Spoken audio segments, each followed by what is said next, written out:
Hello, welcome back to Podcast Learning English, where learning English with simple and engaging dialogues is easy and fun. I am Carol. Hello, Carol. Hello, all our wonderful listeners around the world. I'm Edu. Today's a great day to learn and practice English. It will be great to have you with us until the end of this episode. Carol, you sound a bit different today. Are you okay? Honestly, I do. I woke up this morning with a terrible sore throat. I had my tea, but it didn't help much. I almost called in sick today, but then I remembered we had to record this episode. Oh no. Well, speaking of being sick, that's actually perfect timing because today we're talking about exactly that. How to say you're sick in English. And trust me, this is not just an English lesson. It's also a life lesson about taking care of yourself and communicating your needs clearly. Absolutely. Have you ever been in a situation where you felt terrible but didn't know how to explain it in English? Maybe you were traveling or at work or even at the doctor's office and you just couldn't find the right words? I have. I remember when I was on a business trip a few years ago, I got food poisoning and I had to explain to the hotel staff what was wrong with me. It was so embarrassing because I didn't know the right vocabulary. I was just pointing at my stomach and saying bad, bad, very bad. Oh no, that sounds awful. But you're not alone. Many English learners struggle with health vocabulary because it's not something we practice every day. But when you need it, you really need it. Exactly. So today we're going to break down all the essential expressions, from simple ways to say you're not feeling well, to describing specific symptoms, to calling in sick at work, and even talking to a doctor. And at the end, we'll break down key vocabulary words with clear examples, so stay until the end. This episode could literally save you in a real-life situation. So let's begin. Carol, how would you tell someone you're sick in the simplest way possible? The most common way is just to say, I'm sick today. It's simple, direct, and everyone will understand. For example, I'm sick today, so I can't come to work. Right, but here's something interesting. In British English, people often say I'm ill instead of I'm sick. Both mean the same thing, but ill sounds a bit more formal. That's true. And if you want to sound more natural and less direct, you can say, I'm not feeling well, or I don't feel well. This is softer and very common in everyday conversation. I love that expression. It's polite and clear. Another one I hear a lot is, I'm under the weather. This is an idiom that means you're sick, but it sounds less serious, like, I'm a bit under the weather today. Yes, that's perfect for when you're not terribly sick, just a little off. Maybe you have a slight headache or you're just tired. You wouldn't say, I'm under the weather if you're in the hospital, you know? Exactly. Context matters. Now, let's talk about symptoms because that's where it gets tricky. Carol, what are some of the most common symptoms people experience? Well, when I woke up today, the first thing I noticed was my sore throat. A sore throat is when your throat hurts, especially when you swallow. It's usually the first sign of a cold or flu. I hate sore throats. They're so uncomfortable. Another common symptom is a runny nose. That's when your nose is constantly dripping and you have to keep blowing it. Or the opposite, a stuffy nose when you can't breathe through your nose because it's blocked. Both are annoying in different ways. And then there's coughing. If you have a cough, you might say, I have a bad cough, or I can't stop coughing. Sometimes it's a dry cough, other times a wet cough with mucus. Ugh, let's not get too graphic here, Edu. But yes, describing your cough helps doctors understand what's wrong. Another big one is fever. If your body temperature is higher than normal, you have a fever. You might say, I have a fever, or I'm running a fever. And fever usually comes with chills, right? That's when you feel cold and shaky even though your body's hot. I remember having chills during the flu last year. I was under 3 blankets and still freezing. That sounds miserable. Another symptom people often experience is headache. You can say, I have a headache, or my head is killing me if it's really bad. Or if you feel like the room is spinning, you might be dizzy. I feel dizzy, or I'm feeling lightheaded. That's common when you stand up too fast or when you're dehydrated. Speaking of dehydration, another uncomfortable symptom is nausea. That's the feeling that you might throw up. You can say, I feel nauseous, or I feel sick to my stomach. And if it gets worse, you might actually vomit or throw up. Those are the two most common ways to say it. I threw up this morning, or I've been vomiting all night. Okay, we're definitely getting into the not so pleasant territory here. But these are real situations, and you need to know how to express them, especially if you're talking to a doctor. Absolutely. Now, let's shift gears a bit. What if you need to call in sick to work? That's a whole different conversation, and it can be stressful, especially in English. Oh, I've had to do this before, and I was so nervous. The key is to be direct but polite. You don't need to give too many details. You can say something like, Hi, this is Carol. I'm not feeling well today, so I won't be able to come in. That's perfect. Short and professional. You can also say, I need to call in sick today, or I'm calling to let you know I'm sick and won't be in today. And if your boss asks what's wrong, you can give a brief explanation. I have a bad cold, or I'm running a fever, or I have a stomach bug.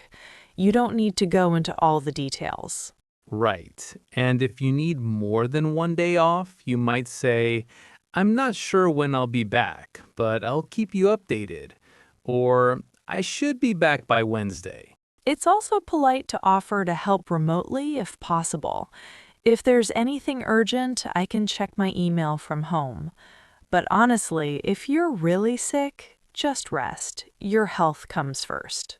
Absolutely. And that brings us to another important scenario, going to the doctor. Carol, have you ever had to see a doctor in an English-speaking country? Not yet, but I've practiced what I would say because I know it could happen.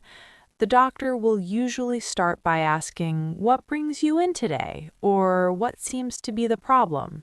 And you need to be clear about your symptoms and how long you've had them. For example, I've had a sore throat for 3 days, or I started feeling sick yesterday. The doctor might ask, Do you have any other symptoms? And that's when you list everything. Fever, cough, headache, whatever you're experiencing. They might also ask about your medical history. Are you taking any medications, or do you have any allergies? It's good to know these words in advance. And at the end, the doctor might give you a prescription. That's a written order for medicine. You take it to the pharmacy to get your medication. The doctor might also give you instructions like, take this twice a day with food, or get plenty of rest and drink lots of fluids. Which brings us to recovery. Once you're sick, what do you do to get better? Well, the most important thing is rest. You need to rest up, take it easy, and let your body heal. Exactly. People might tell you, get well soon or feel better soon. Those are common ways to wish someone a quick recovery. You should also stay hydrated. Drink lots of water, tea, or soup. And if the doctor prescribed medication, make sure you take it as directed. And don't rush back to work or school too soon. I made that mistake once. I went back to work while I was still sick, and I ended up getting worse and infecting my coworkers. That's a good point. Taking care of yourself isn't selfish, it's responsible. And in Arab culture, we really value taking care of family when they're sick. It's the same principle. You need to take care of yourself so you can take care of others. Absolutely. And this whole topic makes me think about how important it is to listen to your body. We live in such a busy world, especially as engineers. We have deadlines, meetings, construction sites to visit.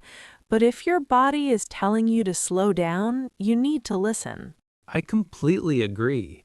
And learning how to communicate about your health in English is part of taking care of yourself. It gives you confidence and control, especially if you're living or traveling in an English-speaking country. Or even if you're working for an international company where English is the main language, you need to be able to advocate for yourself. Exactly. And it's not just about being sick, it's also about preventative care, going to checkups, asking questions, understanding your health. All of that requires language skills. So true. And speaking of language skills, we use some really interesting words and expressions today. Let's break down the key vocabulary so you can use them confidently. Great idea. Let's start with sick versus ill. Both words mean the same thing, not healthy, not feeling well. But sick is more common in American English, while ill is more common in British English. For example, I'm sick or I'm ill. Next, under the weather. This is an idiom that means you're not feeling well, but it's usually for minor illnesses. For example, I'm feeling a bit under the weather today, so I'm going to stay home. Then we have call in sick. This is a phrasal verb that means to telephone your workplace to say you won't be coming in because you're sick. For example, I had to call in sick yesterday because I had the flu. Symptoms.